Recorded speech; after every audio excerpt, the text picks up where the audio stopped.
ইরানের কাছে থাকা বিশেষ অস্ত্রের গর্জনেই কি ভয়ে জবুথবু অবস্থা যুক্তরাষ্ট্র ইসরায়েলের? কিন্তু কতটা শক্তিশালী ইরানের সেই অস্ত্র?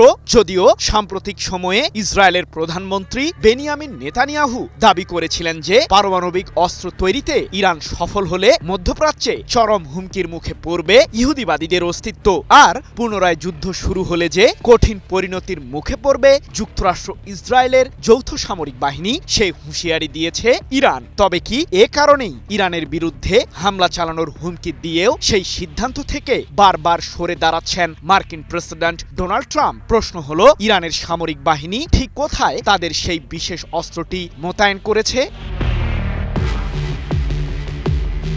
যুদ্ধের ময়দানে যখন শত্রুর ভূমিকায় দুই পারমাণবিক শক্তিধর রাষ্ট্র, তখন কিছুটা ভয় পাবারই কথা ইরানের। কিন্তু কোন চাপের কাছেই যে মাথানত করার মতো জাতি নয় ইরানিরা, সেটি সাম্প্রতিক যুদ্ধের ময়দানেই প্রমাণ করেছে দেশটি। সঠিক রণকৌশল এবং উপযুক্ত সময়ে মিসাইল ও আত্মঘাতী ড্রোন দিয়ে যুক্তরাষ্ট্র ইসরায়েলকে জবাব দেওয়ার ফলেই যুদ্ধে সফলতা পেয়েছে ইরান, এমনটাই দাবি বিশ্লেষকদের। যদিও মার্কিন প্রেসিডেন্ট ট্রাম্পের দাবি সাম্প্রতিক এই যুদ্ধে ইরানের অস্ত্রের ভান্ডারকে ধ্বংস করেছে যুক্তরাষ্ট্র ইসরায়েলের যৌথ সামরিক বাহিনী, কিন্তু বাস্তব চিত্র আসলে কি বলছে?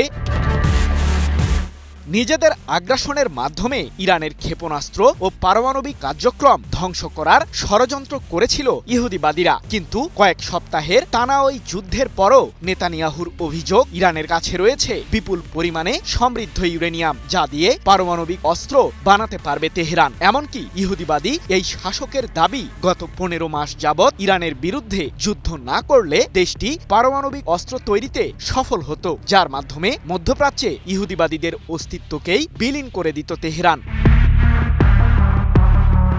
তবে সমরবিদরা বলছেন, ইরানের পারমাণবিক ও ক্ষেপণাস্ত্র কার্যক্রমকে পুরোপুরি ধ্বংস করা যুক্তরাষ্ট্র ইসরায়েলের ক্ষেত্রে প্রায় অসম্ভব, কারণ ইরান এসব কেন্দ্র গড়ে তুলেছে পাহাড় কিংবা মাটির গভীরে, যেগুলোতে প্রবেশ করতে পারবে না মার্কিনীদের বাংকার বাস্টার বোমাও। আর ইহুদিবাদীদের জন্য চরম হতাশার তথ্য দিয়েছেন ইরানের নৌবাহিনীর কমান্ডার রিয়ার অ্যাডমিরাল শাহরাম ইরানি। তার দাবি, খুব শীঘ্রই আমাদের এমন একটি অস্ত্র শত্রুদের ঘায়েল করবে যাকে ঘিরে তারা গভীরভাবে ভয় পায়, আর সেই অস্ত্রটি তাদের পাশেই মোতায়েন রয়েছে। আশা করি আমাদের এই অস্ত্রটি দেখে ইহুদিবাদীদের হার্ট অ্যাটাক হবে না। এই তথ্য পেয়ে কি চীনের কাছে সাহায্য ভিক্ষা চাইলেন ট্রাম্প?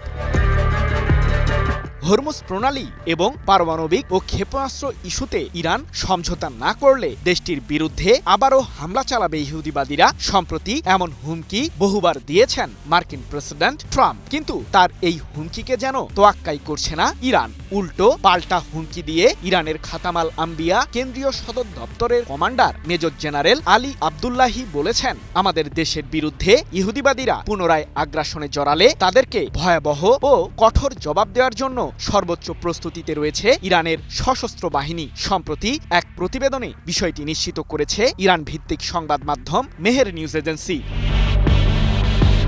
এদিকে ইরানের বিরুদ্ধে চূড়ান্ত সমাধানের পথ খুঁজতে সম্প্রতি চীনের প্রেসিডেন্ট শি জিনপিং এর দ্বারস্থ হয়েছিলেন ট্রাম্প, কিন্তু শত্রুর কাছে যে শান্তির খোঁজ পাওয়া যায় না সে বিষয়টি হয়তো ভুলেই গিয়েছিলেন। তাই তো সেই সফরে ব্যর্থ হয়ে যুক্তরাষ্ট্রে ফিরে যেতে হয়েছে ট্রাম্পকে। আর মার্কিন শাসকের জন্য হতাশার বাণী হিসেবে বেইজিং জানিয়েছে, ইরানের বিরুদ্ধে যুদ্ধে যুক্তরাষ্ট্রের জড়ানো মোটেও উচিত হয়নি।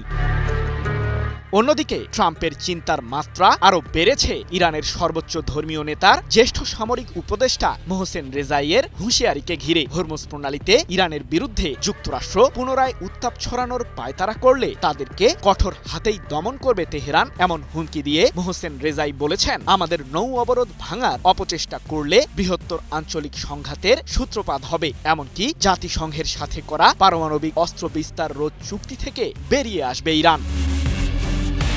সৃজন মাহমুদ, নিউজ 24।